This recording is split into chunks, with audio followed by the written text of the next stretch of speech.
Je sens mon pouls s'accélérer. Le capitaine Dunn l'avait invité à le suivre. Une convocation inattendue, surtout après la réunion tendue des Nighthawks. J'essaie de calmer les battements de mon cœur. Inutile de s'inquiéter pour rien. Le couloir sombre semblait s'étirer à l'infini. Chaque pas résonnait dans le silence, amplifiant son anxiété. Le dos droit, Klein fixait la silhouette imposante de Dunn. Il se demandait ce qui les attendait dans la salle du gardien. Un sentiment d'appréhension grandit en moi. J'ai entendu des murmures, des histoires sur la salle du gardien, un lieu imprégné de mystère et de pouvoir. Aujourd'hui, je vais enfin la découvrir. La porte s'ouvrit dans un grincement sinistre. L'odeur de poussière et d'encens flottait dans l'air. La salle était faiblement éclairée par une seule bougie, projetant des ombres dansantes sur les murs. Je frissonne. Dunn se déplaçait avec une prudence inhabituelle. Chaque geste était mesuré, précis. Il murmura quelques mots, une prière à une divinité inconnue. Je retiens mon souffle, observant chaque détail. Sur la table, un objet était recouvert d'un tissu épais. Klein devinait une forme allongée, énigmatique. L'artefact scellé 2049. Il en avait entendu parler.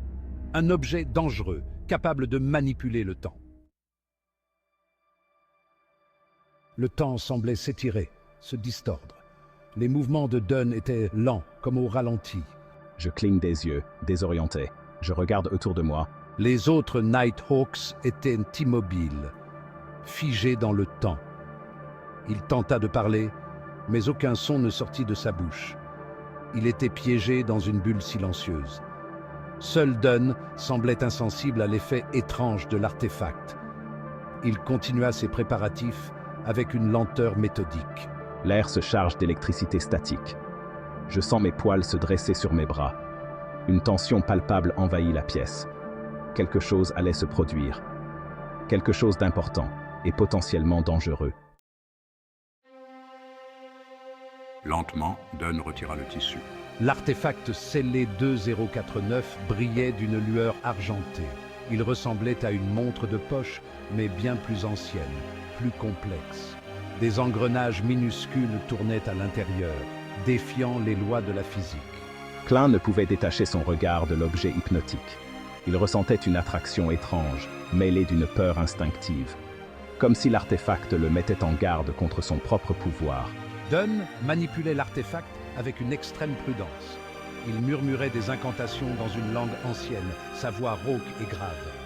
L'air vibra autour de lui, comme si la réalité elle-même était sur le point de se déchirer.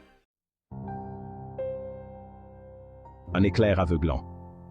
Klein ferma les yeux, ébloui. Quand il les rouvrit, la salle avait changé. Les murs étaient recouverts de symboles ésotériques, brillants comme des étoiles. Le temps semblait s'écouler à nouveau normalement. Les autres Nighthawks reprirent leur mouvement, inconscients de ce qui venait de se passer. Seul Klein semblait marqué par l'expérience.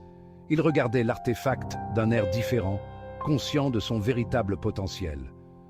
Dunn rangea l'artefact dans une boîte en bois renforcée. Il la ferma à clé avec un air solennel. Il leva les yeux vers Klein. « N'oublie jamais ce que tu as vu ici, Moretti.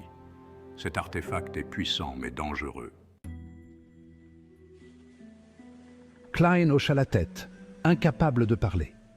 Il sentait encore le poids du regard de l'artefact sur lui, comme si une partie de son pouvoir s'était accrochée à lui. Un frisson lui parcourut l'échine. Il suivit Dunn hors de la salle, l'esprit en ébullition.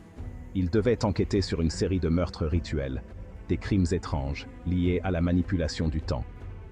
Et l'artefact 2049 était au cœur de l'affaire. Leur destination, la maison de Ray Bieber, un horloger disparu depuis peu, un suspect ou une victime. Klein l'ignorait encore, mais une chose était sûre, la nuit s'annonçait longue et périlleuse. Le vent glacial sifflait entre les bâtiments, ravivant l'angoisse de Klein.